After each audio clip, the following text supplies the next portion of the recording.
দর্জি। এত কাজ, নিঃশ্বাস ফেলিবার অবকাশ নাই। কলের খচখচানিতে নিজেরই বিরক্ত ধরিতেছে, কিন্তু উপায় নাই। কাল সকালের মধ্যে ২৫০ পতাকা প্রস্তুত করিয়া দিতে হইবেই। এই খচখচানির অন্তরালে রজত নিক্কণ উজ্জ আছে, এইটুকুই যা সান্ত্বনা। নির্মল আসিয়া প্রবেশ করিল। চেনা ছোকরা, এইখানকার কলেজেই পড়ে, আমারই কাছে কামিজ পাঞ্জাবি করাইয়া থাকে। নির্মল বলিল, শিশিরদা, আমাদের কলেজ ইউনিয়নের জন্য 50টা ট্রাইকালার ফ্ল্যাগ চাই। আমার ভাই আজ ফুরসরত নেই, অন্য কোথাও যাও। কারও ফুরসরত নেই, সকলের কাছেই গিয়েছিলাম, সবাই ফ্ল্যাগ তৈরি করছে। সকলে, কথাটা মিথ্যে নয়, শহরের সমস্ত দর্জি ব্যস্ত।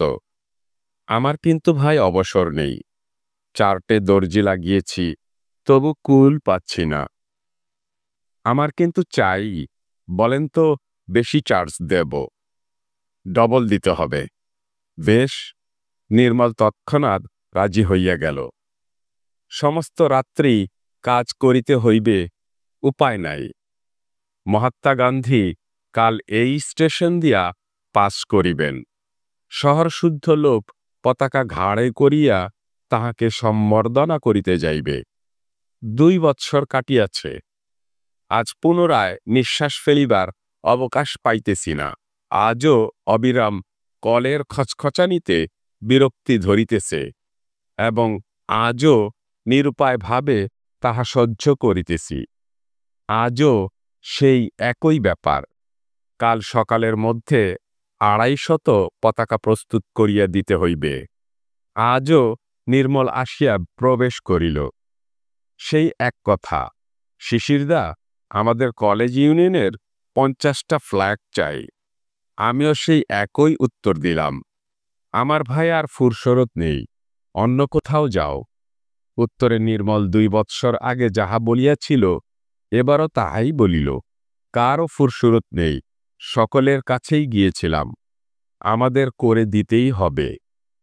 বলেন তো বেশি চার্জ দেব? পূর্ববৎ সুযোগ বুঝিয়া আমি ডবল মজুরি চাহিলাম। নির্মল পূর্ববৎ রাজি হইল। মহাত্মা গান্ধী কাল এই স্টেশন দিয়া পাস করিবেন। শহর শুদ্ধ লোক পতাকা ঘাড়ে করিয়া স্টেশনে হাজির থাকিবে। সবই এক, সামান্য একটু তফাত আছে। এবারের ত্রিবর্ণ পতাকা নয়, কৃষ্ণবর্ণ পতাকা।